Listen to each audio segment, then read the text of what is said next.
مصطفیٰ غلام احمد کی غلام احمد کی خلافت احمدیہ خلافت احمدیہ حضرت امیر المومنین حضرت امیر المومنین حضرت خلیفۃ المسیح الخامس حضرت خلیفۃ المسیح الخامس نعرہ تکبیر.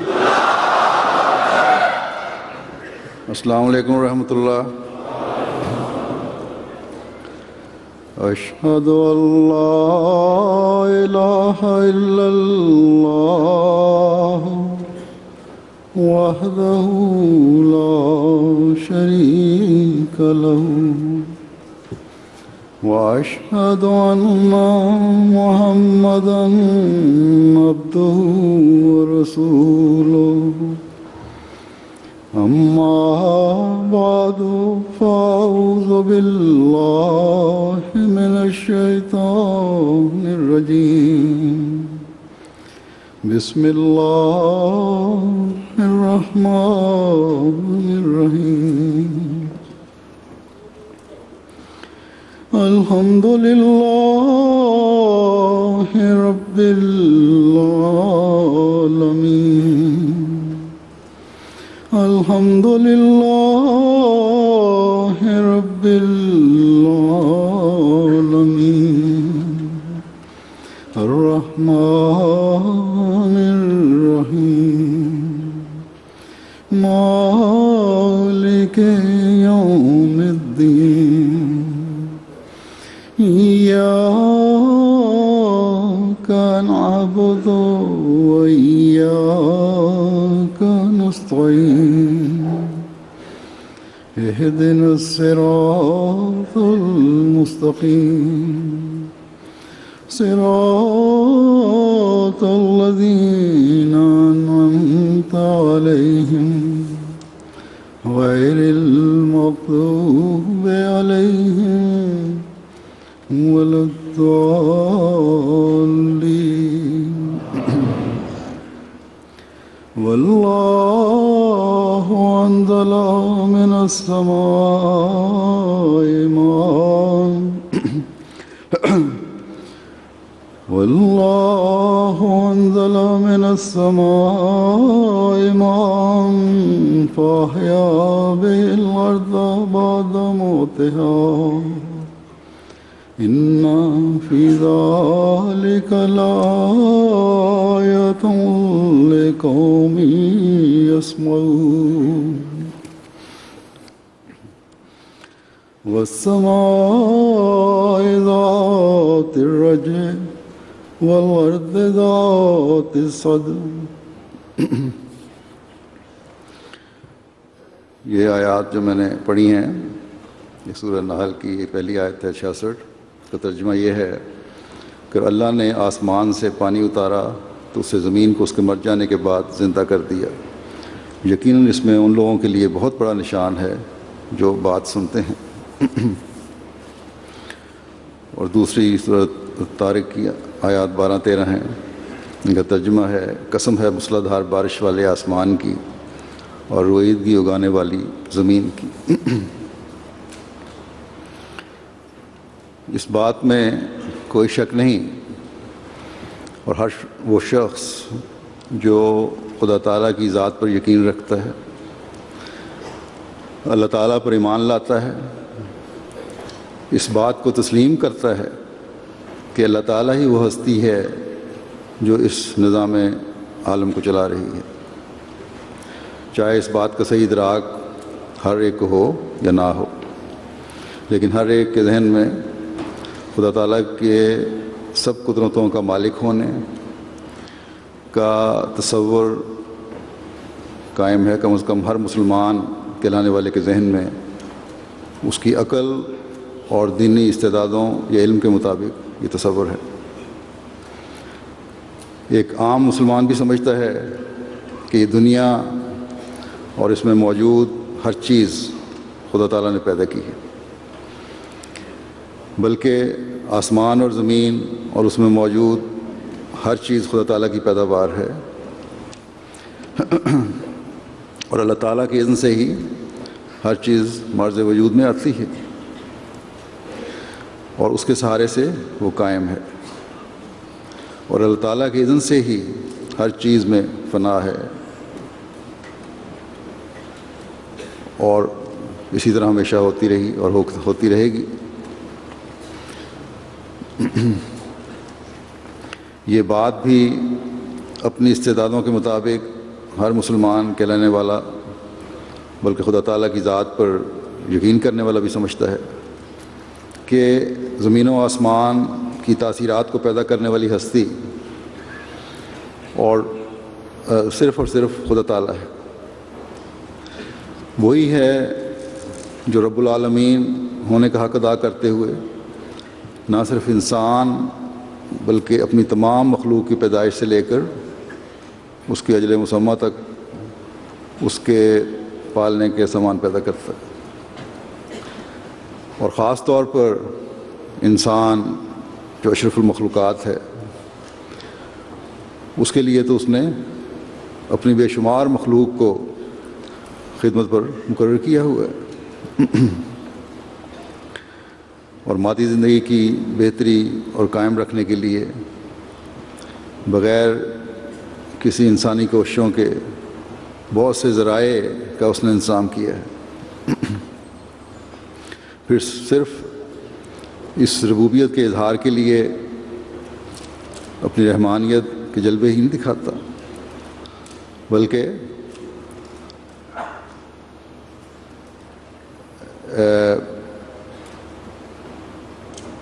بغیر مانگے ہی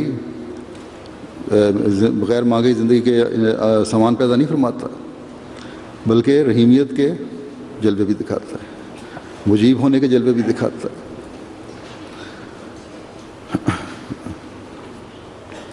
انسانی زندگی کو قائم رکھنے کے لیے اپنی بہت سی صفات کے جلوے دکھاتا ہے۔ اگر مثلا قحط سالی ہو تو انسانوں کی ہو بکا کو سن کر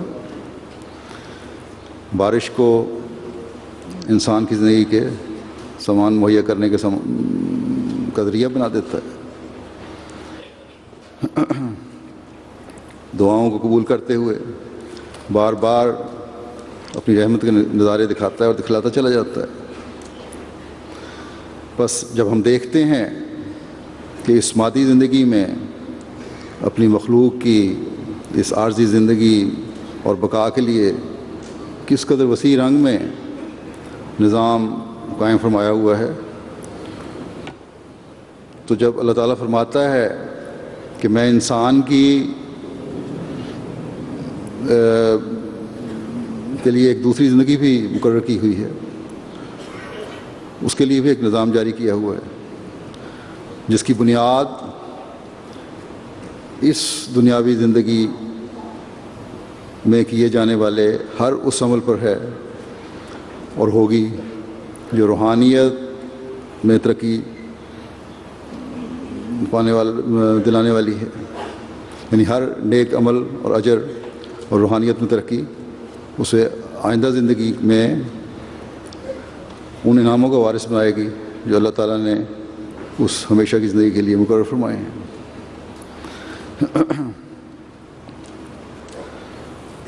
وہ سارے اعمال جو اللہ تعالیٰ کی رضا کے حصول کے لیے کیے جائیں گے، اللہ تعالیٰ اس دائمی زندگی میں ان کے اجر بھی عطا فرمائے گا۔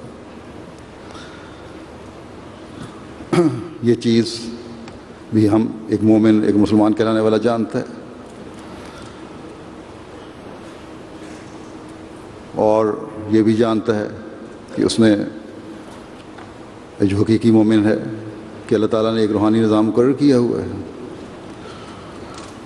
جو پورا فہم اور ادراک نہیں رکھتے ان کو بھی سوچنے کی ضرورت ہے کہ جب اس دنیا کے نظام کے لیے اللہ تعالیٰ نے اتنے سامان پیدا فرمائے ہوئے ہیں اس عارضی زندگی کے لیے، تو دائمی زندگی کے لیے بھی کچھ سامان ہوں گے، اور اللہ تعالیٰ کے مطابق اس دنیا میں ہی ان سامانوں سے فیض پانا انسان شروع کر دیتا ہے۔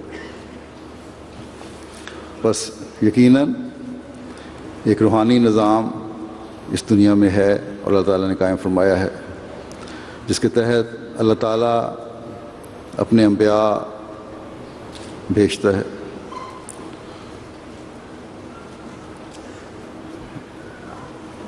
جو اپنے اپنے وقتوں میں اس بارش کی طرح آتے رہے، اترے، جو ہر زمانے کے نبی کے ماننے والوں کے لیے اس پانی کی طرح تھے جس نے ان کی آبیاری کی اور ان کی عملی اور روحانی ترقی کا باعث بنے۔ حضرت مسیح موعود علیہ السلام فرماتے ہیں کہ یہ بھی یاد رہے کہ خدا کے وجود کا پتہ دینے والے اور اس کے واحد لا شریک ہونے کا علم لوگوں کو سکھلانے والے صرف انبیاء علیہ السلام ہیں، اور اگر یہ مقدس لوگ دنیا میں نہ آتے تو صراط مستقیم کا یقینی طور پر پانا ایک ممتنع اور محال امر تھا۔ اگرچہ زمین و آسمان پر غور کر کے اور ان کی ترتیب ابلغ اور محکم پر نظر ڈال کر ایک صحیح الفطرت اور سلیم العقل انسان دریافت کر سکتا ہے کہ اس کارخانہ پر حکمت کا بنانے والا کوئی ضرور ہونا چاہیے، لیکن اس فکرے میں کہ ضرور ہونا چاہیے اور اس فکرے میں کہ واقعی وہ موجود ہے بہت فرق ہے۔ واقعی وجود پر اطلاع دینے والے صرف انبیاء علیہ السلام ہیں، جنہوں نے ہزارہ نشانوں اور معجزات سے دنیا پر ثابت کر دکھایا کہ وہ ذات جو مخفی در مخفی اور تمام طاقتوں کی جامع ہے در حقیقت موجود ہے۔ اور سچ تو یہ ہے کہ اس قدر عقل بھی کہ نظام عالم کو دیکھ کر کسان حقیقی کی ضرورت محسوس ہو، یہ مرتبہ عقل بھی نبوت کی شعاؤں سے ہی مستفیض ہے۔ نبوت کی وجہ سے ہی یہ عقل بھی پیدا ہوتی ہے۔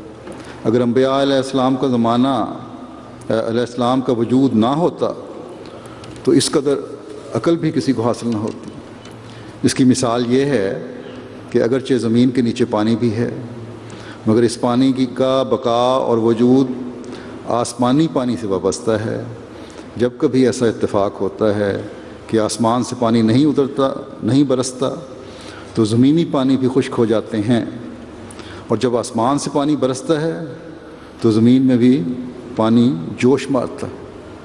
اسی طرح انبیاء علیہ السلام کے آنے سے عقلیں تیز ہو جاتی ہیں، اور عقل جو زمینی پانی ہے اپنی حالت میں ترقی کرتی ہے، اور پھر جب ایک مدت دراز اس بات پر گزرتی ہے کہ کوئی نبی مبعوث نہیں ہوتا تو عقلوں کا زمینی پانی گندا اور کم ہونا شروع ہو جاتا ہے، اور دنیا میں بت پرستی اور شرک اور ہر ایک قسم کی بدی پھیل جاتی ہے۔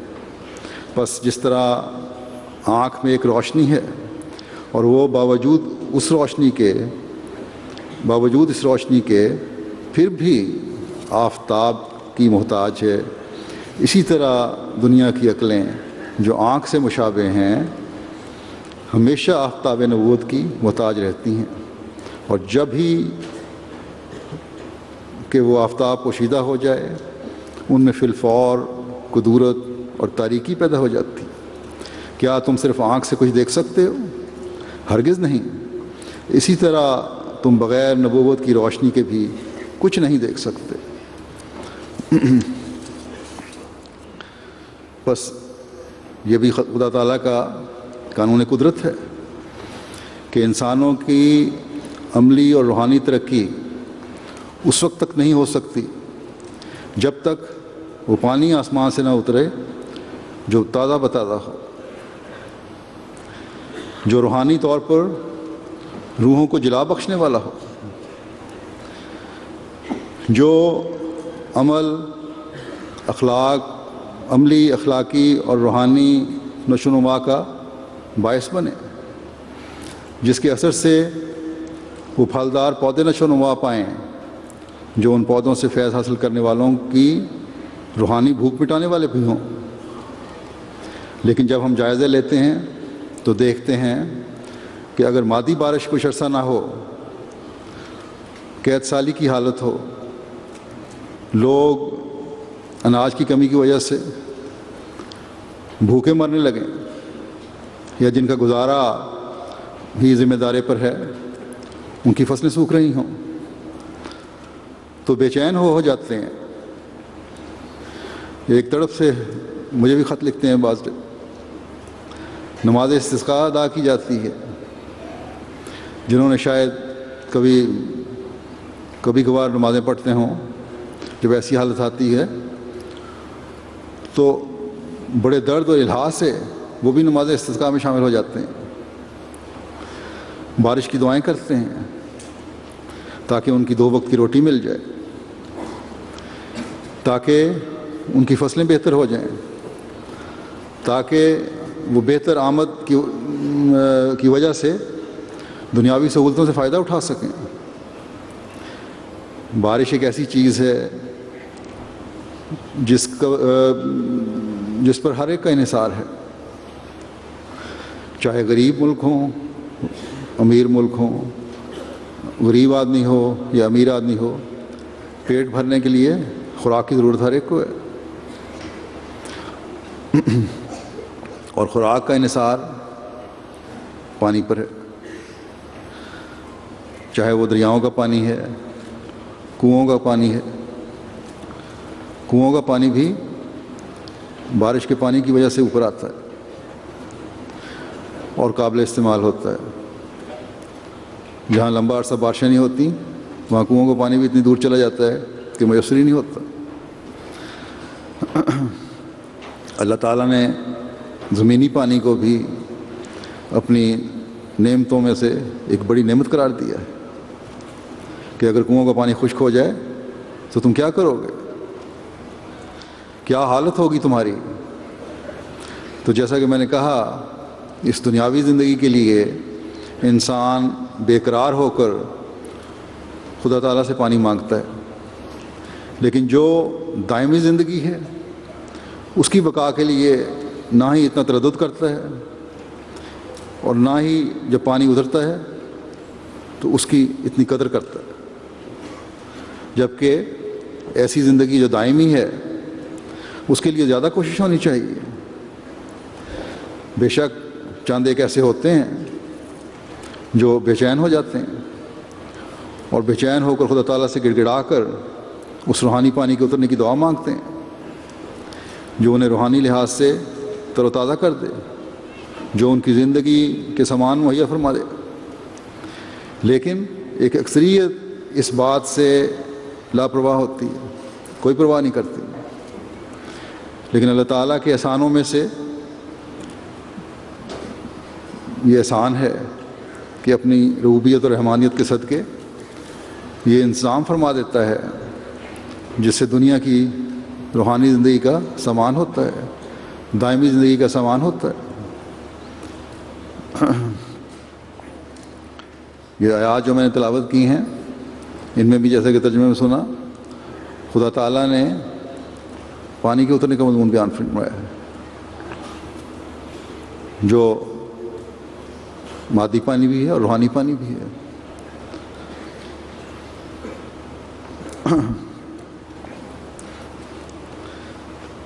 اس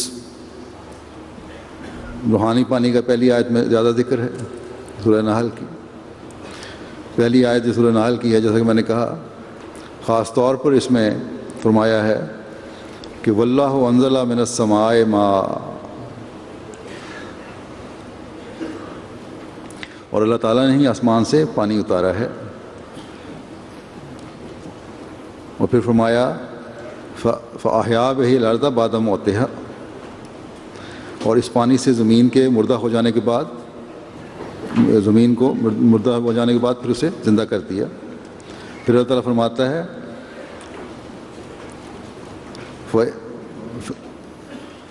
إِنَّ فِي ذَلِكَ لَآيَاتٍ لِقَوْمٍ يَسْمَعُونَ،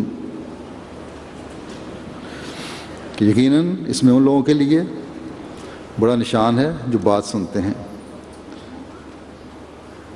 یعنی وہ حق اور وہ کلام جو خدا تعالیٰ کی طرف سے اترا ہے اسے سنتے ہیں. یسمعون جب کہا تو پانی کو دیکھا جاتا ہے، پیا جاتا ہے، یہاں سننے سے مراد یہی ہے کہ کلام الہی ہے، وہ روحانی پانی ہے جس کو جب پیش کیا جاتا ہے اس کو سنتے ہیں، اس پہ غور کرتے ہیں، اس سے فائدہ اٹھاتے ہیں، اپنی دائمی زندگی کے سنوارنے کے سامان پیدا کرتے ہیں۔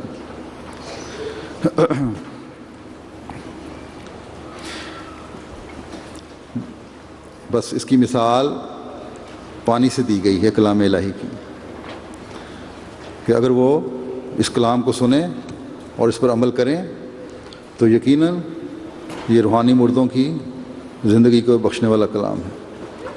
بس جہاں اس پیغام میں اور سب سے بڑھ کر جو کلام اترا اور کامل کلام اترا وہ قرآن کریم ہے، تو اس آیت میں یہ پیغام ہے کہ قرآن کریم ہی وہ کلام ہے جو تمہیں زندگی بخشنے والا ہے۔ اس میں قرآن کریم کے مقام اور عظمت کو ظاہر کیا گیا ہے۔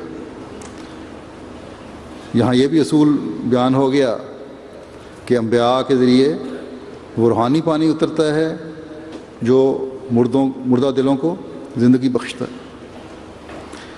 حضرت صلی اللہ علیہ وسلم سے پہلے جتنے انبیاء آئے انہوں نے بھی اپنے اپنے علاقے اور دائرے میں اپنے ساتھ لائے ہوئے روحانی پانی سے مردوں کو زندگی بخشی، لیکن ساتھ ہی آنے والے عظیم نبی کی پیشگوئی بھی فرما دی۔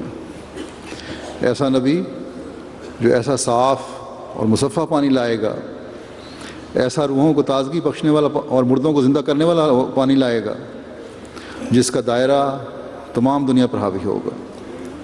بس قرآن کریم وہ کامل اور مکمل تعلیم ہے جو تمام زمانوں کے لیے ہے، اور ایسا پانی ہے جس نے اس وقت جب کہ زمین اپنی مردنی کی انتہا کو پہنچی ہوئی تھی مردہ دلوں کو زندگی کا پیغام دیا۔ حضرت صلی اللہ علیہ وسلم جن پر یہ کتاب اتری تھی، جن کی قوت قدسی نے روحانی طور پر مردوں کو زندہ کر دیا، حضرت مسیح موعود علیہ السلام اس دور کا نقشہ کھینچتے ہوئے اور مردوں کو زندہ کرنے کا ذکر فرماتے ہوئے ایک جگہ فرماتے ہیں کہ تواریخ صاف بتاتی ہیں اور فرقان مجید کے کئی مقامات میں بوضاحت تمام وارد ہے کہ حضرت صلی اللہ علیہ وسلم اس زمانے میں مبعوث ہوئے تھے کہ جب تمام دنیا میں شرک اور گمراہی اور مخلوق پرستی پھیل چکی تھی اور تمام لوگوں نے اصول حقہ کو چھوڑ دیا تھا اور صراط مستقیم کو بھول بھلا کر ہر یک فرقے نے الگ الگ بدعتوں کا راستہ لے لیا تھا۔ عرب میں بت پرستی کا نہایت زور تھا، فارس میں آتش پرستی کا بازار گرم تھا، ہند میں علاوہ بت پرستی کے اور صدہا طرح کی مخلوق پرستی پھیل گئی تھی، اور انہی دنوں میں کئی پران اور پستک کے جن کی روح سے 20 خدا کے بندے خدا بنائے گئے تھے، یعنی بہت ساری کتابیں ہندوؤں میں تھیں، اور اوتار پرستی کی بنیاد ڈالی گئی، تصنیف ہو چکی تھی، اور بقول پادری پورٹ صاحب اور کئی فاضل انگریزوں کے ان دنوں میں عیسائی مذہب سے زیادہ اور کوئی مذہب خراب نہ تھا، اور پادری لوگوں کی بد چلنی اور بد اعتقادی سے مذہب عیسوی پر ایک سخت دھبا لگ چکا تھا، اور مسیحی عقائد میں نہ ایک نہ دو بلکہ کئی چیزوں نے خدا کا منصب لے لیا تھا۔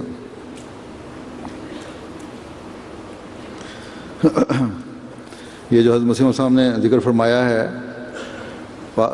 اس کا پادری پورٹ کا، ڈیون پورٹ ہے، اور دوسرے فاضلوں علماء کا، انگریزوں کا، اس وقت میں باقی حوالے تو نہیں دیتا، لمبا ہو جائے گا۔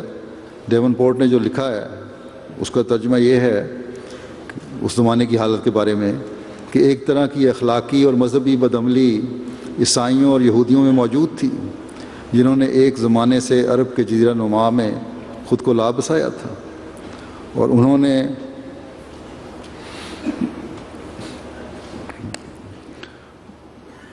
نے بہت طاقتور جماعتیں قائم کر لی تھیں۔ اس وقت کی عیسائیت کی حالت سے زیادہ کسی قابل افسوس چیز کا تصور نہیں کیا جا سکتا۔ حقیقت میں عیسائیت کے اساتذہ کی بدعملی نے فہیم لوگوں کو عیسائیت سے متنفر کر دیا تھا۔ ان کے جھوٹ، ان کے افسانے جو ان کے بزرگوں اور ان کے معجزات کے بارے میں تھے، اور سب سے زیادہ ان کے پادریوں کے طرز عمل نے عرب کی سرزمین پر ان کے گرجوں کو بے آباد کر دیا تھا۔ ایشیا اور افریقہ میں عیسائی چرچ کی بکھری ہوئی مختلف شاخیں ایک دوسرے سے اختلاف رکھتی تھیں، اور انہوں نے نہایت بیہودہ بدعتوں اور وہموں کو اپنا لیا تھا۔ وہ ہمیشہ تنازعات میں مصروف رہتے تھے۔ تنازعات کی وجہ سے ٹکڑے ٹکڑے ہو گئے تھے۔ عیسائی فکروں کا ذکر کرنے کے بعد لکھتا ہے کہ تنازعات کی وجہ سے ٹکڑے ٹکڑے ہو گئے تھے، جبکہ رشوت، عیاشی، بربریت اور جہالت جو پادریوں کے درمیان پائی جاتی تھی، عیسائی مذہب کے لیے بڑے مسائل کا باعث بنی، اور اس نے لوگوں کے درمیان عالمی عیاشی کے انداز متعارف کروائے۔ عرب کے ریگستان جہالت اور بے شعور خانقاہوں یا راہبوں سے اٹ گئے تھے، جو کہ فضول اپنی زندگیوں کو ضائع کر رہے تھے، لیکن ان کے دماغ میں خوفناک سوچیں آتی رہتی تھیں، اور پھر کبھی اسی رو میں اکثر مسلح فتنہ پرداز گروہوں کی شکل میں شہروں میں جا گھستے، گرجا گھروں میں اپنے تخیلات کی تبلیغ کرتے اور تلوار کے زور پر انہیں منواتے۔ انتہا کی بت پرستی نے حضرت عیسیٰ علیہ السلام کی طرف سے جاری کردہ اس سادہ عبادت کی جگہ لے لی تھی جو ایک قادر مطلق اور رحمان وجود کی عبادت تھی، جس کا کوئی ہمسر اور کوئی مماثل نہیں۔ پھر لکھتا ہے کہ تبرکات اور کھدی ہوئی رنگدار تصویریں ان لوگوں کی من چاہی معبود بن گئیں جنہیں یسوع نے اکیلے زندہ خدا کی عبادت کرنے کی تعلیم دی تھی۔ یہ وہ مناظر ہیں جو یسوع کے کلیسیا نے اسکندریہ میں سے الیپو میں اور دمشق میں دکھائے۔ پھر لکھتا ہے کہ محمد صلی اللہ علیہ وسلم کی بعثت کے وقت سب نے اپنے مذہب کے اصولوں کو چھوڑ کر ثانوی اہمیت کے مسائل پر نا ختم ہونے والی لڑائی شروع کر دی تھی، اور عرب کے لوگ دیکھ سکتے تھے کہ ہر مذہب کی بنیادی بات جو کہ ان کے صحائف میں ہے وہ اس سے دور ہو گئے ہیں۔ خدا کی خالص اور حقیقی عبادت ایک توہم کی طرح بے حقیقت سمجھی جانے لگی۔ بلا شبہ وہ عیسائی اپنے مشرک ہم عصروں سے کچھ بہتر نہ تھے۔ یہ کتاب ہے an apology for Muhammad and the Quran, John Davenport, اور ایک دوسرا ہے اس کے ساتھ 1882 میں کتاب چھپی تھی۔ حضرت مسیح علیہ السلام نے اس کا حوالہ دیا ہے۔ پھر فرماتے ہیں پس حضرت کا ایسی عام گمراہی کے وقت میں مبعوث ہونا جب خود حالت موجودہ زمانے کی ایک بزرگ معالج اور مصلح کو چاہتی تھی، اور ہدایت ربانی کی کمال ضرورت تھی، اور پھر ظہور فرما کر ایک عالم کو توحید اور اعمال صالحہ سے منور کرنا، اور شرک اور مخلوق پرستی کا جو الشرور ہے قلعہ کما فرمانا اس بات پر صاف دلیل ہے کہ حضرت صلی اللہ علیہ وسلم خدا کے سچے رسول اور سب رسولوں سے افضل تھے۔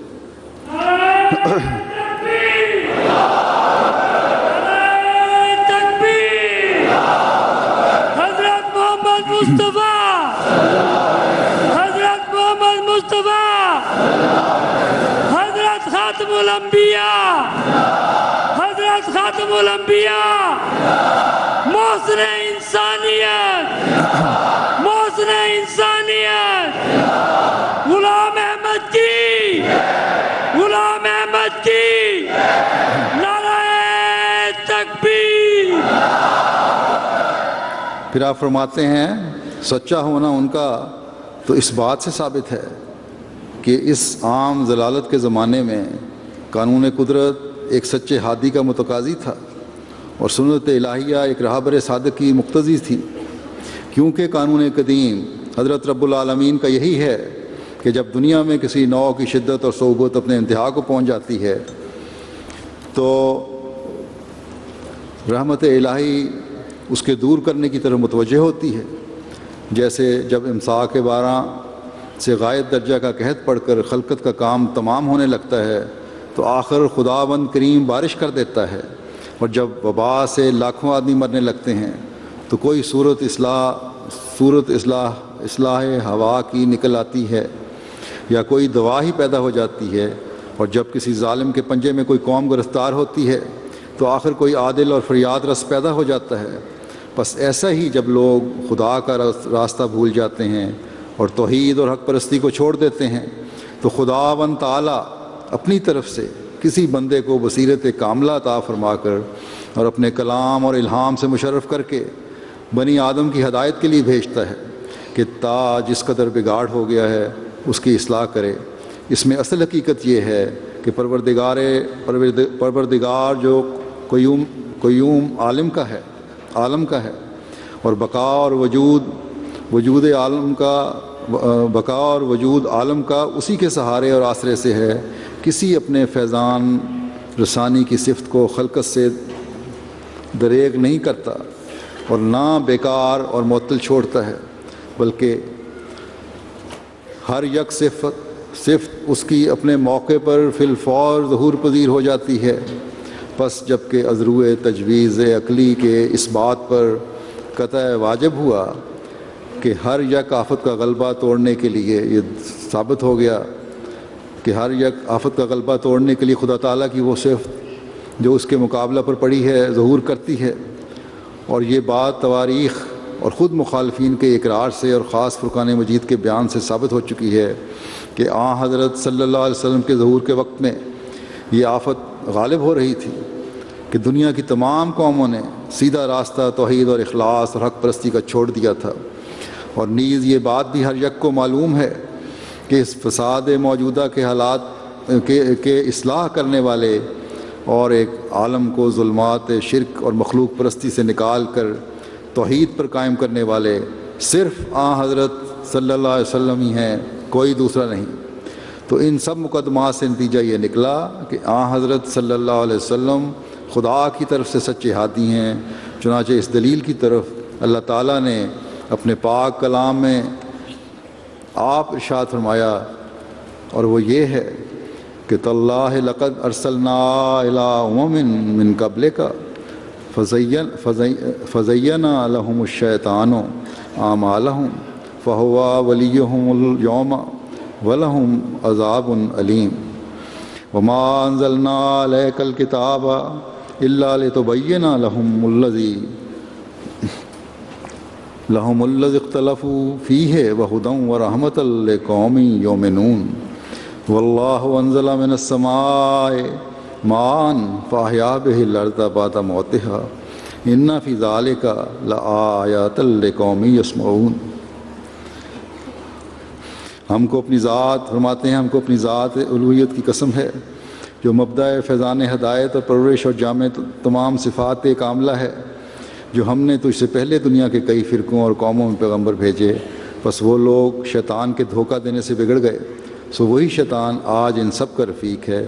اور یہ کتاب اس لیے نازل کی گئی کہ تا ان لوگوں کا رفع اختلافات کیا جائے اور جو امر حق ہے وہ کھول کر سنایا جائے۔ اور حقیقت حال یہ ہے کہ زمین ساری کی ساری مر گئی تھی، خدا نے آسمان سے پانی اتارا اور نئے سرے اس مردہ زمین کو زندہ کیا۔ یہ ایک نشان صداقت اس کتاب کا ہے پر ان لوگوں کے لیے جو سنتے ہیں یعنی طالب حق ہیں۔ پھر فرماتے ہیں اب غور سے دیکھنا چاہیے کہ وہ تینوں مقدمات متذکرہ والا کہ جن سے ابھی ہم نے حضرت صلی اللہ علیہ وسلم کے سچے ہادی ہونے کا نتیجہ نکالا تھا، کس خوبی اور لطافت سے آیات ممدوحہ میں درج ہیں۔ اول گمراہوں کے دلوں کو جو صدہا سال کی گمراہی میں پڑے ہوئے تھے زمین خشک اور مردہ سے تشبیہ دے کر، اور کلام الہی کو میਂہ کا پانی جو آسمان کی طرف سے آتا ہے ٹھہرا کر اس قانون قدیم کی طرف اشارہ فرمایا جو اب امسا کے 12 کی شدت کے وقت میں ہمیشہ رحمت الہی بنی آدم کو برباد ہونے سے بچا لیتی ہے۔ اور یہ بات جتلا دی کہ یہ قانون قدرت صرف جسمانی پانی میں محدود نہیں بلکہ روحانی پانی بھی شدت اور صعوبت کے وقت میں جو پھیل جانا عام گمراہی کا ہے ضرور نازل ہوتا ہے، اور اس جگہ بھی رحمت الہی آفت قلوب کا غلبہ توڑنے کے لیے ظہور کرتی ہے۔ اور پھر انہی آیات میں یہ دوسری بات بھی بتلا دی کہ حضرت صلی اللہ علیہ وسلم کے ظہور سے پہلے تمام زمین گمراہ ہو چکی تھی، اور اسی طرح اخیر پر یہ بھی ظاہر کر دیا کہ ان روحانی مردوں کو اس کلام پاک نے زندہ کیا، اور آخر یہ بات کہہ کر اس میں اس کتاب کی صداقت کا نشان ہے، طالبین حق کو اس نتیجہ نکالنے کی طرف توجہ دلائی کہ فرقان مجید خدا کی کتاب ہے۔ بس جہاں اس حوالے میں حضرت صلی اللہ علیہ وسلم کے زمانے کے حالات اور آپ کی آمد کی ضرورت اور قرآن کریم کی سچائی کا پتہ چلتا ہے، وہاں حضرت مسیح موعود علیہ الصلوۃ والسلام نے حضرت صلی اللہ علیہ وسلم کا جو مقام بیان فرمایا ہے اس کی خوبصورتی بھی نکھر کر سامنے آتی ہے، اور اس میں جواب ہے ان نام نہاد علماء اور دین کے ٹھیکیداروں کا جو حضرت مسیح موعود علیہ الصلوۃ والسلام پر اعتراض کرتے ہیں کہ نعوذ باللہ آپ علیہ السلام نے حضرت صلی اللہ علیہ وسلم کے مقام کو گرا دیا اور آپ کے خاتم النبیین ہونے پر ڈاکہ ڈالا ہے۔ بس نعوذ باللہ، بس عامۃ المسلمین اپنے نام نہاد علماء کے پیچھے چل کر حضرت صلی اللہ علیہ وسلم کے عاشق صادق پر اعتراض کرنے کے بجائے مخالفت میں اور ظلموں میں بڑھنے کے بجائے، ظلموں کی تمام حدود کو پھلانگنے کے بجائے غور کریں، سوچیں اور دعا کریں، ورنہ خدا تعالیٰ کے حضور حاضر ہو کر یہ ادھر کام نہیں آئے گا کہ فلاں نے ہمیں بھڑکایا تھا اور فلاں نے ہمیں یہ تعلیم دی تھی، بلکہ ہر ایک نے اپنے کیے کا نتیجہ بھگتنا ہے۔ بس غور کرنے کا مقام ہے ان لوگوں کے لیے بھی جو آج کل احمدیت کی مخالفت میں بہت بڑھ چڑھ کے حصہ لے رہے ہیں۔ یہی قرآن کریم ہمیں بتاتا ہے کہ اگر ہماری باتوں پر اعتبار نہیں ہے تو قرآن کریم کو ہی کھول کر غور سے پڑھ لو۔ ختم نبوت کے نام پر حضرت مسیح موعود علیہ الصلوۃ والسلام کو بہت کچھ کہا جا رہا ہے۔ ابھی 7 ستمبر آیا تھا تو وہاں بھی اس ختم نبوت کے نام پر چاہیے تو یہ تھا کہ عشق رسول کی باتیں ہوتی ہیں، لیکن وہاں سوائے حضرت مسیح موعود علیہ الصلوۃ والسلام کے خلاف دریدہ دہنی کے، مغلظات بکنے کے، جماعت کو گالیاں دینے کے اور کچھ نہیں کہا گیا، اور پھر عوام الناس کو بھڑکایا جا رہا ہے کہ ان کو قتل کرو، ان کا قتل واجب ہے۔ نعوذ باللہ۔ کیا یہ حرکتیں اس زمانے میں اس بات کی طرف اشارہ نہیں کرتی جس کا ڈیون پورٹ نے بھی ذکر کیا ہے، جس کے بارے میں حضرت مسیح علیہ السلام نے لکھا ہے، جو حضرت صلی اللہ علیہ وسلم کی بعثت کا زمانہ تھا؟ کیا یہ حرکتیں زمانے کے بگڑنے کی طرف اشارہ کرتی ہیں یا دنیا کے ہدایت یافتہ اور آسمانی پانی سے فیض پانے کی طرف؟ کیا یہ علماء ہیں جو ہدایت دیں گے دنیا کو؟ کیا جب حضرت صلی اللہ علیہ وسلم مبعوث ہوئے اور جہالت میں ڈوبے انہوں نے آپ سے فیض پایا تو انسانیت کے اعلیٰ ترین معیاروں کو انہوں نے چھوا اور خدا تعالیٰ سے تعلق پیدا کر کے باخدا انسان بنے، یا ظلمتوں کی گہرائیوں میں گرے اور خدا سے تعلق میں کمی ہوئی؟ یقیناً ایک انقلاب انہیں پیدا ہوا جس سے وہ بااخلاق اور باخدا انسانوں کے زمرے میں آئے اور پھر بلکہ خدا نما انسان بنے۔ بس آج عامۃ المسلمین کے لیے بھی غور کرنے کا مقام ہے کہ جن علماء کے پیچھے چل کر وہی حرکتیں کر رہے ہیں، جن کے پیچھے وہ چل رہے ہیں، کیا ان کی اپنی علماء کی اپنی حالتوں پر انہوں نے غور کیا ہے؟ ان کی اخلاقی اور روحانی حالت انہوں نے دیکھی ہے؟ کیا یہ لوگ اس قابل ہیں کہ انہیں بااخلاق بنا سکیں؟ کیا اس قابل ہیں؟ کیا اس بات کا حق رکھتے ہیں کہ بااخلاق بنائیں؟ کجا یہ کہ خدا نما بنائے یا باخدا بنائیں یا خدا نما بنائیں؟ یہ تو خود اپنی نفسانی خواہشات میں گرفتار ہیں۔ یہ کیا دنیا کو خدا کی طرف لانے والے بنیں گے؟ یہ لوگ وہ ہیں جو کھڑے پانی کے تالابوں کی طرح ہیں جس میں سوائے گند کے اور کچھ نہیں، جن میں تازہ پانی نہ شامل ہونے کی وجہ سے تعفن پیدا ہو جاتا ہے، جو آب شفا کے بجائے بیماریوں کے اماج گاہ ہوتے ہیں۔ ان میں سے اکثریت ان لوگوں میں شامل ہے جو اسی قابل ہیں، جن کے بارے میں حضرت صلی اللہ علیہ وسلم نے فرمایا تھا اپنی ایک حدیث میں کہ جو حضرت علی رضی اللہ عنہ سے روایت ہے کہ حضرت صلی اللہ علیہ وسلم نے فرمایا کہ عنقریب ایسا زمانہ آئے گا کہ نام کے سوا اسلام کا کچھ باقی نہیں رہے گا، الفاظ کے سوا قرآن کا کچھ باقی نہیں رہے گا۔ اس زمانے کے لوگوں کی مسجدیں بظاہر تو آباد نظر آئیں گی لیکن ہدایت سے خالی ہوں گی، ان کے علماء آسمان کے نیچے بسنے والی مخلوق میں سے بدترین مخلوق ہوں گے، ان میں سے ہی فتنے اٹھیں گے اور ان میں سے ہی لوٹ جائیں گے، یعنی تمام خرابیوں کا یہ لوگ سرچشمہ ہوں گے۔ بس یہی حالت ہے آج کل ان لوگوں کی۔ جب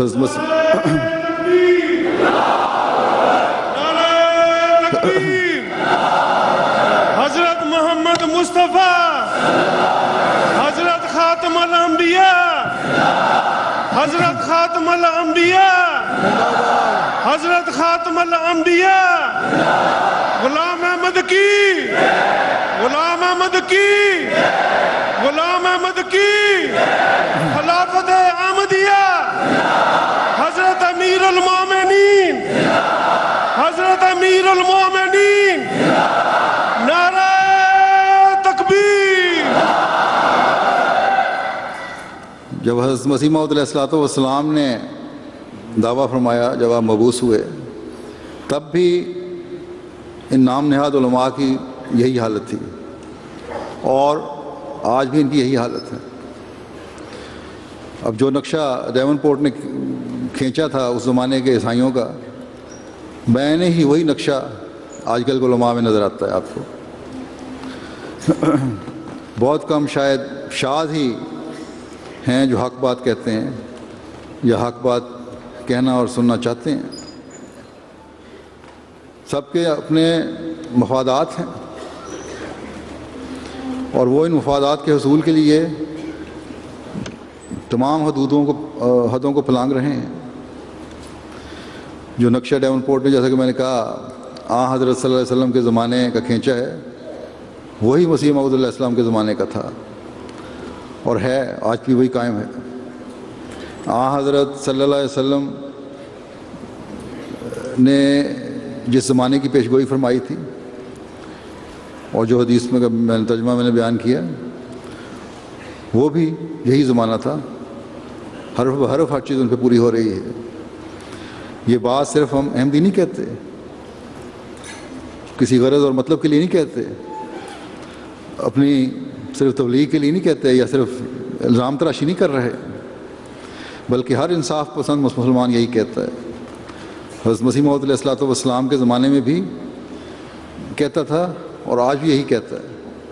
اس کے بھی چند نمونے پیش کر دیتا ہوں جو ان کے اپنے علماء کے ہیں، جنہوں نے بہرحال حق بات کہی اس زمانے میں۔ نواب نور الحسن خان صاحب اپنی کتاب اقتربت الساعۃ میں فرماتے ہیں کہ خلق کا یہ حال ہے کہ جو لوگ اچھے کام رات دن کرتے ہیں، جیسے نماز، روزہ، حج، زکوٰۃ، یا جو مال اپنے اوپر یا اپنے گھر بار پر صرف کرتے اٹھاتے ہیں، اس میں بھی تو ان کی نیت مطابق شرع کے نہیں ہوتی، یا تو دکھانا سنانا، ناموری حاصل کرنا مقصود ہوتا ہے، یا اسراف و تبذیر میں گرفتار ہوتے ہیں۔ پھر کہتے ہیں کہ وہ دن گئے کہ لوگ دین کے پیچھے دنیا پر لات مارتے تھے، اب تو جو کام دین کے پردے میں بھی ہوتا ہے وہ بھی غالباً دنیا طلبی ہی کے لیے ہوتا ہے۔ پھر اس جدال و قتال کو کس طرح جہاد دین سمجھا جاوے، غزوہ فی سبیل اللہ ٹھہرایا جاوے۔ عوام تو جب سے دنیا ہے تب ہی سے کل انعام ہو رہے ہیں۔ خواص میں چراغ لے کر مشعل جلا کر اگر ڈھونڈو گے تو ہزار میں ایک بھی بے ریا و سما نہ ملے گا۔ یہ بڑے بڑے فقیہ، یہ بڑے بڑے مدرس، یہ بڑے بڑے درویش جو ڈنکا دینداری خدا پرستی کا بجا رہے ہیں، رد حق اور تائید باطل، تقلید مذہب، تقیید مشرب میں مخدوم عوام کل انعام ہیں۔ سچ پوچھو تو دراصل پیٹ کے بندے، نفس کے مرید، ابلیس کے شاگرد ہیں۔ پھر لکھتے ہیں ان کی دوستی، دشمنی، ان کے باہم کا رد و قد فقط اسی حسد و کینہ کے لیے ہے، نہ خدا کے لیے، نہ امام کے لیے، نہ رسول کے لیے۔ علم میں مجتہد مجدد ہیں، لیکن حق باطل حلال حرام میں کچھ فرق نہیں کرتے۔ غیبت سب و شتم، خدیت و زور، دغا اور فریب اور جھوٹ، کذب و فجور، افتراء کو گویا صالحات باقیات سمجھ کر رات دن بذریعہ بیان و زبان خلق میں اشاعت فرماتے ہیں۔ یہی زبان ذریعہ ان کی معاشقہ ہے۔ تھوڑا بہت ڈر خدا کا اگر کسی کو ہے تو انہیں بیچارے غربا، موحدین، متبعین سنت کو ہے، جن کو سب نے اپنے خیال خام میں ناکام سمجھ رکھا ہے۔ پس کیا یہ حالات وہی نہیں جو اس وقت تھے جب پانی اترا، اور جس زمانے کی وضاحت حضرت صلی اللہ علیہ وسلم نے فرمائی؟ پھر یہ اس لیے نہیں وضاحت فرمائی تھی کہ بس اب خشکی ہو جائے گی اور اسلام ختم ہو جائے گا، نعوذ باللہ، بس کہ اس لیے وضاحت فرمائی تھی کہ اس زمانے میں پانی کی تلاش کرنا۔ پھر نواب صدیق حسن خان صاحب، جنہیں مشہور اہل حدیث رہنما مولوی محمد حسین بٹالوی صاحب مجدد بھی کہا کرتے تھے، یہ نواب صدیق صاحب نے خود نوشت سوانح ابقاء المنن بے القاء المحن میں لکھتے ہیں کہ میرے زمانہ آفت نشانہ میں علماء آخرت روئے زمین سے بالکل مفقود ہو گئے ہیں۔ اب جو لوگ اپنے آپ کو اہل علم کے زمرے میں شمار کرتے ہیں، یہ سب عشاق دنیا ہیں۔ ان کا شغل تحصیل کتاب کے بجائے استحصال مال و خطاب ہے۔ رات دن فنون جہالت میں مشغول رہتے ہیں۔ خواص نے عوام کا شیوا اختیار کر لیا ہے، اور عوام تو پہلے ہی کل انعام ہیں۔ منجیات و معروفات نقش و نگار تاکہ نسیاں ہو گئے ہیں، بالکل ختم ہو چکی ہیں علم و عرفان تو۔ مہلکات و منکرات حسنات قرار پا گئے ہیں۔ قیامت کی چھوٹی علامتوں کا ایک مدت دراز سے ظہور ہو چکا ہے۔ اب 14ویں صدی کے آغاز میں ہر طرف سے قیامت کی بڑی علامتوں کا ظہور ہو رہا ہے۔ حدیث میں ہے کہ نیک لوگ ایک ایک کر کے چلے جائیں گے، اور جو کی بھوسی یا کھجور کے چھلکے کی طرح لوگ نکمے اور ناکارہ رہ جائیں گے۔ پھر لکھتے ہیں کہ سود قیامت ہوگی۔ پھر سید ابو الحسن علی ندوی اپنی کتاب قادیانیت میں لکھتے ہیں، لکھی تو ہمارے خلاف کتاب ہے لیکن حق بات بہرحال کہی گئی ان سے۔ لکھتے ہیں عالم اسلام مختلف دینی و اخلاقی بیماریوں اور کمزوریوں کا شکار تھا۔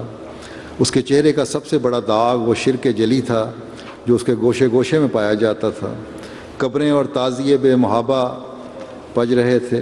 غیر اللہ کے نام کی صاف صاف دہائی دی جاتی تھی۔ بدعات کا گھر گھر چرچا تھا۔ خرافات اور توہمات کا دور دورہ تھا۔ یہ صورتحال ایک ایسے دینی مسئلے اور دائی کا تقاضا کر رہی تھی جو اسلامی معاشرے کے اندر جاہلیت کے اثرات کا مقابلہ اور مسلمانوں کے گھروں میں اس کا تعاقب کرے، جو پوری وضاحت اور جرت کے ساتھ توحید و سنت کی دعوت اور اپنی پوری قوت کے ساتھ لا الہ الا للہ الدین الخالص کا نعرہ بلند کرے۔ لیکن سب کے باوجود جیسا کہ میں نے کہا ان کی بدقسمتی کہ حضرت مسیح موعود السلام کے دعوے کے انکاری ہیں۔ پھر اس زمانے کا نقشہ کھینچتے ہوئے سید ابو الحسن ندوی صاحب لکھتے ہیں کہ اس وقت مسلمانوں کی اخلاقی حالت بعینہ ہی وہی تھی جو قوموں کے انحطاط اور حکومتوں کے زوال و تداخل کے موقع پر ہوتی ہے۔ ان کی معاشرت اس قدر خراب ہو گئی تھی کہ مورخ کا قلم بھی اس کی تصویر کھینچتے شرماتا ہے۔ فسق و معصیت ان کے آداب و تہذیب میں داخل ہو کر معاشرت کا جزو بن گئی تھی، اور وہ اس پر اعلانیہ فخر کرتے تھے۔ شراب نوشی کی لت بھی پائی جاتی تھی۔ نشہ آور چیزوں افیون، بھنگ، تاڑی وغیرہ کا استعمال بھی تھا، جس سے اخلاق کے ساتھ قوائے عقلیہ اور صحت بھی خراب ہو رہی تھی۔ بازاری عورتیں دینی مجالس سے لے کر ہر مجلس کی زینت تھیں۔ دینی مجالس میں بھی بازاری عورتیں آتی تھیں، یہ خود بیان فرماتے ہیں۔ پھر یہ کہتے ہیں پانی کی ضرورت نہیں تھی، یا ہم اصلاح کریں گے دنیا کی۔ پھر مولانا ابو العلا المودودی صاحب لکھتے ہیں کہ اس ملک کی اسلامی آبادی کا سواد اعظم ان تمام مشرکانہ اور جاہلانہ رسوم و عقائد میں گرفتار رہا جو اسلام قبول کرنے سے پہلے ان میں رائج تھے۔ کہتے ہیں کہ جو مسلمان باہر سے آئے تھے ان کی حالت بھی ہندوستانی نو مسلموں سے کچھ زیادہ بہتر نہ تھی۔ نفس پرستی اور عیش پسندی کا گہرا رنگ ان پر چڑھ چکا تھا۔ کہتے ہیں کہ خالص دینی جذبہ ان میں سے بہت ہی کم لوگوں میں تھا۔ پھر کہتے ہیں 11ویں صدی ہجری میں انحطاط اپنی آخری حدوں پر پہنچ چکا تھا۔ 12ویں صدی کے ابتدا میں وہ تمام کمزوریاں یکایک نمودار ہو گئیں جو اندر ہی اندر صدیوں سے پرورش پا رہی تھیں۔ پھر لکھتے ہیں کہ قومی اور اجتماعی مفاد کا تصور ان کے دماغوں سے نکل گیا، انفرادیت اور خود غرضی پوری طرح ان پر مسلط ہو گئی۔ ان میں ہزار در ہزار خائن اور غدار پیدا ہوئے، ان میں لاکھوں بندگان شکم پیدا ہوئے جن سے ہر دشمن اسلام تھوڑی سی رشوت یا حقیر سی تنخواہ دے کر اسلام اور مسلمانوں کے خلاف بد سے بدتر خدمت لے سکتا تھا، اور ملت کے نام پر جب کبھی ان سے اپیل کی گئی تو وہ پتھروں سے ٹکرا کر واپس آئی۔ بس یہ حالات خود بیان فرما رہے ہیں اپنے۔ بس ایسے وقت میں اور حالات میں کیا کسی آسمانی پانی کی ضرورت نہیں تھی؟ جبکہ حضرت صلی اللہ علیہ وسلم کی پیشگوئی کے پورے ہونے کا ہر کوئی اعتراف کر رہا تھا۔ حدیث کے الفاظ کے ساتھ ان کے الفاظ بھی ملتے ہیں۔ کیا جس بدترین مخلوق کا حضرت صلی اللہ علیہ وسلم نے ذکر فرمایا ہے ان کے وجود کا یہ خود ہی اعتراف نہیں کر رہے تھے؟ جب یہ سب کچھ ہے، جبکہ حضرت صلی اللہ علیہ وسلم کی پیشگوئی کا لفظ پورا ہو رہا ہے، اور خود بھی یہ بیان ہی انہی الفاظ میں ان کے پورا ہونے کا اعتراف بھی کر رہے ہیں، جس کے چند نمونے میں نے پیش کیے ہیں۔ اگر دیکھیں تو ان علماء اور فضلاء کی کتابیں اس سے بھی زیادہ خوفناک انداز میں اس صورتحال کی تصویر کشی کر رہی ہیں، لیکن بدقسمتی ہے یہ اعتراف کرنے والوں نے خود ہی جب امام نے دعویٰ کیا تو اسے رد کر دی۔ وہ پانی جو آسمان سے اترا، جب اس نے اعلان کیا کہ میں وہ پانی ہوں جو آیا آسمان سے وقت پر، میں وہ ہوں نور خدا جس سے ہوا دن آشکار، تو اس پر کفر کے فتوے لگا کر عوام کو اس امام سے متنفر کرنے کی کوشش کی۔ حضرت صلی اللہ علیہ وسلم کی یہ حدیث بھول گئے کہ جب ایسے حالات ہوں گے، مسیح موعود کا دعویٰ ہوگا، امام زمان آئے گا، تو میری پیروی اور اتباع میں میرا یہ حکم ہے تمہیں مسلمانوں کو، اور کہ وہ میری پیروی اور اتباع میں آئے گا، اسے جا کر میرا سلام پہنچانا۔ کیا حضرت صلی اللہ علیہ وسلم کی یہ بات بھی 100% سچ نہیں کہ اللہ تعالیٰ نے جن آخرین کو پہلوں سے ملانے کی خوشخبری دی تھی ان کے زمانے میں ایمان ثریا پر جا چکا ہوگا، اور یہ آخرین کی جماعت ہی ہے جو اسے ثریا سے زمین پر واپس لائے گی؟ کیا جو نقشہ خود یہ علماء عوام الناس کا کھینچ رہے ہیں یہ ایمان کے ثریا پر جانے کے برابر نہیں ہے؟ بس کب تک اپنے ذاتی مفاد کی خاطر اعتراف کرنے کے باوجود مفاد پرست علماء کی ایک کے بعد دوسری نسل عوام الناس کو اللہ تعالیٰ کے فضلوں سے محروم رکھنے کی کوشش کرتی رہے گی؟ اے مفاد پرستو، ہمیشہ یاد رکھو کہ اللہ تعالیٰ کی نعمتوں کا حصول اور اس کے دین کی اشاعت اللہ تعالیٰ کے بھیجے ہوں کے ذریعے ہی ہوتی ہے اور ہو سکتی ہے، اپنی کوششوں سے نہیں۔ حضرت مسیح موعود علیہ الصلوۃ والسلام کے بعد سے کتنی کوششیں ہوئی ہیں ان کے آپ کی بعثت کے بعد سے۔ نام نہاد علماء اور فضلاء حضرت مسیح موعود علیہ الصلوۃ والسلام کے، بلکہ حکومتیں بھی حضرت مسیح موعود علیہ الصلوۃ والسلام کے مشن کو ختم کرنے کے لیے کتنی کوششیں کر چکے ہیں، لیکن کیا کامیاب ہوئے؟ اللہ تعالیٰ کے بھیجے ہوئے کی جماعت کی ترقی کی رپورٹ تو کل میں نے آپ کو بیان کی تھی، جس کا 5واں حصہ میں بیان نہیں کر سکا تھا جو میں نے مختصر لیا تھا۔ یہ تو ایک جھلک تھی جو میں نے آپ کے سامنے پیش کی تھی، اور دنیا بھی سن رہی تھی، سنتی ہے ہمارے MTS کے ذریعے سے۔ اللہ تعالیٰ کے فضلوں کا تو شمار نہیں کیا جا سکتا۔ اللہ تعالیٰ نے جب تسلی دی کہ انی ماں کا، تو پھر اسماعیت کا اظہار اس شان سے کیا کہ آج 200 ممالک سے زائد ممالک میں اس بارش کا پانی برس رہا ہے۔ اللہ تعالیٰ نے نعرہ تکبیر، نعرہ تکبیر، خلافت احمدیہ، خلافت احمدیہ، خلافت احمدیہ، حضرت امیر المومنین، حضرت امیر المومنین، غلام احمد کی، غلام احمد کی، نعرہ تکبیر۔ اللہ تعالیٰ نے جب آپ کو مخاطب کر کے فرمایا کہ انت من مائنا وہم من فشل، کہ تو ہمارے پانی سے ہے اور وہ لوگ فشل ہیں، یعنی بیکار، بزدل اور ناکارہ ہیں۔ جو خدا کے پانی سے ہے اس نے دنیا کو سیراب کرنا ہے، اور اس پانی کے فیض کو ان مخالفین کی کوئی تدبیر روک نہیں سکتی۔ ہاں، بزدلانہ کارروائی اور چھپ چھپ کر حملے اور مغلظات بکنا تاکہ ترقی میں روڑے ڈالنے کی کوشش کریں، یہ تو یہ لوگ کرتے رہے ہیں اور کرتے رہیں گے، کر رہے ہیں، جیسا کہ میں پہلے بھی ذکر کر آیا ہوں۔ لیکن احمدیت کی ترقی نہ کبھی رکی اور نہ رک سکتی ہے انشاءاللہ ان لوگوں سے۔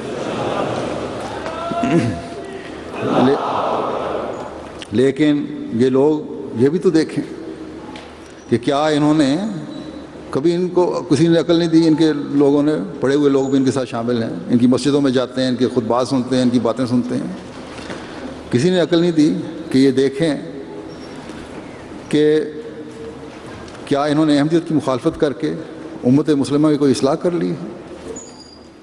کہاں اصلاح نظر آتی ہے؟ کیا تبلیغی میدان میں اسلام کی تبلیغ کر کے خدا تعالیٰ سے زندہ تعلق پیدا کرنے والے پیدا کیے ہیں انہوں نے کوئی؟ کیا قرآن کریم کی دنیا میں اشاعت کے لیے دنیا کی مختلف زبانوں میں ترجمے کر کے دنیا کے ہر فرد تک خدا تعالیٰ کا کلام پہنچانے کی قربانی کے جذبے کے تحت ان لوگوں کے دلوں میں جوت جگائی ہے؟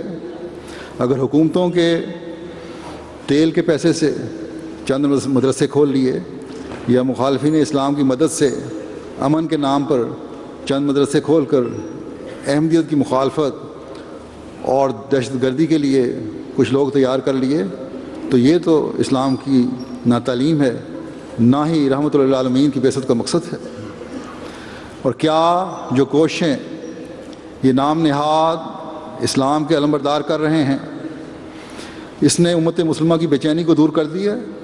یقیناً نہیں کیا، پہلے سے بڑھ کر بڑھتی چلی جا رہی ہے بے چینی۔ اسلام کی جسالت کا نقشہ آج سے 100-150 سال پہلے علماء نے کھینچا تھا، یا 50-60 سال پہلے کھینچا تھا، وہ آج بھی وہی نظارہ پیش کر رہا ہے۔ ہاں، اگر دنیا میں اسلام کی حقیقی تصویر کا کوئی نظارہ نظر آ رہا ہے جس کو دیکھ کر دنیا اسلام کی خوبیوں کی معترف ہو رہی ہے، تو وہ اسلام ہے جو مہدی دوران نے پیش کیا ہے، جس کو دیکھ اور سن کر لاکھوں عیسائی مسلمان ہو رہے ہیں۔ جیسا کہ میں نے کہا، آج بھی وہی نقشہ یہ لوگ جو نقشہ ہے امت مسلمہ کا، یہ لوگ خود اس کے بارے میں بیان کر رہے ہیں۔ یہ زبانی ہماری باتیں نہیں ہیں، وقتاً فوقتاً اس کا اظہار ان لوگوں سے ہوتا رہتا ہے۔ اس کے بھی چند نمونے پیش کر دیتا ہوں۔ سندھ کے معروف عالم دین مولانا سید قاسم شاہ صاحب راشدی بیان کرتے ہیں کہ قرون اولیٰ میں اختلافات کے باوجود کوئی امت سے نہ خود کٹتا تھا نہ کسی کو کاٹتا تھا۔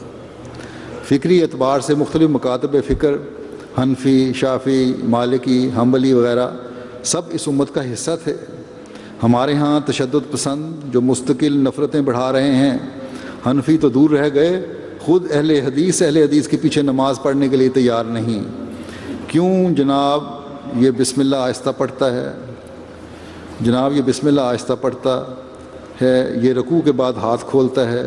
میرے والد صاحب نے لکھتے ہیں کہ میرے والد صاحب نے ایک مرتبہ افسوس کا اظہار کرتے ہوئے فرمایا تھا، بیٹا ہم ساری دنیا کو کہتے تھے یہ کافر، یہ مسلمان نہیں، ان کی نماز نہیں، اور اللہ نے خود ہم میں سے ایسے لوگ پیدا کیے جنہوں نے کہا تم بھی مسلمان نہیں ہو، تمہاری بھی کوئی نماز نہیں، ہمیں آنکھیں کھولنا چاہیے۔